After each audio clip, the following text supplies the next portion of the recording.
Se imagine um voo noturno cruzando o oceano, quando de repente tudo que era seguro e estável se transforma em um caos absoluto. Em 2009, uma menina de apenas 13 anos enfrentou o inimaginável, a queda de um avião em pleno Oceano Índico. Bahia Bacary sobreviveu a uma tragédia que tirou a vida de 151 pessoas, incluindo sua mãe. Hoje vamos contar essa história impressionante de sobrevivência, mas antes venho pedir que se inscrevam no canal e comentem o que acharam. Isso nos ajuda a melhorar o conteúdo e trazer cada vez mais vídeos para vocês. Valeu, então bora pro vídeo. Nascido no dia 15 de agosto de 1996, na pequena e pacata cidade de Évry, departamento de Essonne, cerca de 26 km ao sudeste de Paris, Bahia Bacary jamais poderia imaginar o que o destino reservava para ela naquele fatídico ano de 2009. Com apenas 13 anos, tudo que ela desejava era aproveitar as tão esperadas férias de verão ao lado de sua mãe, sem qualquer suspeita de que sua vida mudaria para sempre em um piscar de olhos. Filha de Kazim Bacary, um homem simples que dedicava sua vida ao trabalho como zelador, e de Aziza Abaldou, uma dedicada dona de casa. Bahia cresceu em um lar modesto e amoroso, com 3 irmãos mais novos. A menina sempre desempenhou o papel de irmã mais velha, protetora e carinhosa, mas naquela ocasião seus irmãos ficariam em casa, enquanto ela e sua mãe embarcaram em uma viagem planejada para visitar os familiares de Aziza nas Ilhas Comores, um arquipélago situado no leste da África. A expectativa de um reencontro com suas raízes enchia seus corações de alegria, mas o que aconteceu a seguir foi além do imaginável. A viagem das duas começou com o voo 749 da Yemenia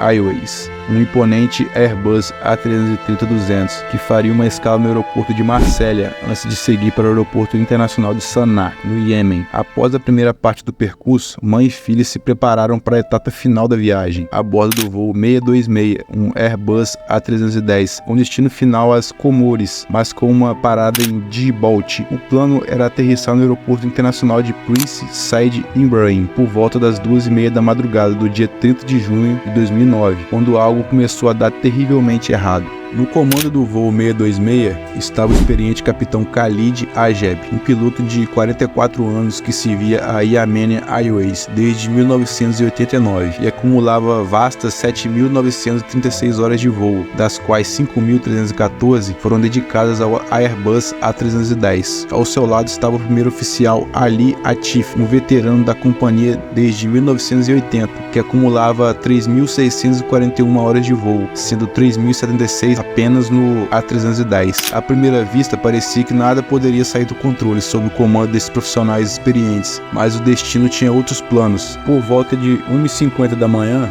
do horário local, enquanto a aeronave sobrevoava a costa norte de Grande Comore, a apenas alguns minutos do seu destino, um erro crucial foi cometido. O avião deveria ter iniciado a descida para pousar na pista 2 do aeroporto, mas em vez disso, continuou a seguir em frente, ignorando o ponto de curva e virando à esquerda, desviando-se completamente do curso correto. Como se a situação já não fosse suficiente tensa, uma frente fria atípica avançou sobre as Ilhas Comores, trazendo ventos de até 64 km por hora, provocando uma turbulência que oscilava entre leve e moderada. O resultado foi uma tremedeira que abalou a aeronave e culminou em um estrondo que apagou todas as luzes, mergulhando a cabine em um caos absoluto. No meio do pânico generalizado, Bahia, assustada, olhou para a janela e viu algumas luzes à distância, antes de instintivamente abaixar a cabeça. Ela descreveu a sensação como se uma onda de eletricidade estivesse atravessando seu corpo. Eu queria desesperadamente falar com minha mãe, mas meu corpo parecia estar sendo esticado ao máximo, como se fosse se rasgar a qualquer momento, relembra ela.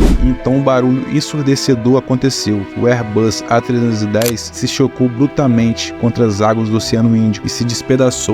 A jovem Bahia se recorda de uma escuridão esmagadora que a envolveu, mas não consegue se lembrar do momento em que foi lançada para fora da aeronave. A próxima coisa que sabe é que estava acordando, flutuando sobre as águas, lutando para respirar enquanto seus pulmões pareciam estar se rasgando por dentro. Sem lua no céu, a escuridão era completa, mas à distância ela pôde avistar 4 pedaços de destroços brancos flutuando a poucos metros de onde estava. Por mais que a situação fosse desesperadora, Bacary não conseguia acreditar que o avião havia caído. Tamanha confusão em sua mente após o trauma e a rapidez com que tudo havia acontecido. Eu simplesmente não conseguia aceitar aquela realidade, confessou ela em uma entrevista à Europa 1. Tudo que eu queria era encontrar minha mãe, porque eu tinha certeza absoluta que ela já estava segura nas Ilhas Comores. Mal sabia Bahia que sua mãe, junto com os outros 151 passageiros, haviam perdido a vida no acidente. Mesmo ouvindo gritos angustiados de mulheres clamando por ajuda, Bacari se viu incapaz de se mover. Seus braços doíam demais, incapaz de sustentar o peso do seu próprio corpo. As vozes começaram a desaparecer com o tempo, lamentou com tristeza. Determinação era tudo que restava para ela, que reuniu todas suas forças para alcançar um dos destroços. Ela tentou com dificuldade subir em um pedaço de fuselagem, mas o metal cedeu sob seu peso. Em vez de desistir, a jovem se conformou em deitar com metade do corpo sobre o pedaço de metal, deixando as pernas flutuando na água gelada. Sem abrigo, sem comida e sem água, ela passou cerca de 9 horas à deriva no oceano, lutando contra o desespero e os fantasmas de sua mente, enquanto a esperança de ser encontrada mantinha sua sanidade intacta. Quando o sol finalmente começou a surgir no horizonte, Bahia focou sua atenção nas colinas verdes que se delineavam ao longe. No entanto, com o passar das horas, ficou cada vez mais claro que a correnteza a estava afastando da terra firme. O desespero tomou conta da sua mente ao perceber que, quanto mais o tempo passava, mais distante ficava dos destroços e, consequentemente, menos chance tinha de ser resgatada. No auge do desespero, ela quase se jogou nas águas na tentativa de nadar de volta para a costa, mesmo sem saber exatamente em qual direção seguir. Nesse momento crítico, um barco pesqueiro apareceu no horizonte, navegando em sua direção. A essa altura, a notícia do desastre já havia se espalhado e vários barcos de pescadores haviam partido em busca de sobreviventes. Enquanto as autoridades competentes ainda se organizavam para um resgate adequado, entre esses heróis anônimos estava o pescador Libona Matraf, que avistou os olhos assustados de Bahia Bacari em meio aos destroços. Uma onda repentina virou o pedaço de fuselagem onde a garota estava e ela desapareceu de vista. Sem hesitar, Matraf mergulhou nas águas perigosas, arriscando sua vida para salvá-la. Ele nadou aproximadamente 100 metros até alcançar a jovem e segurou firmemente até que seus companheiros se aproximassem para ajudá-los a subir no barco. No dia seguinte, Bahia foi transportada de volta a Paris,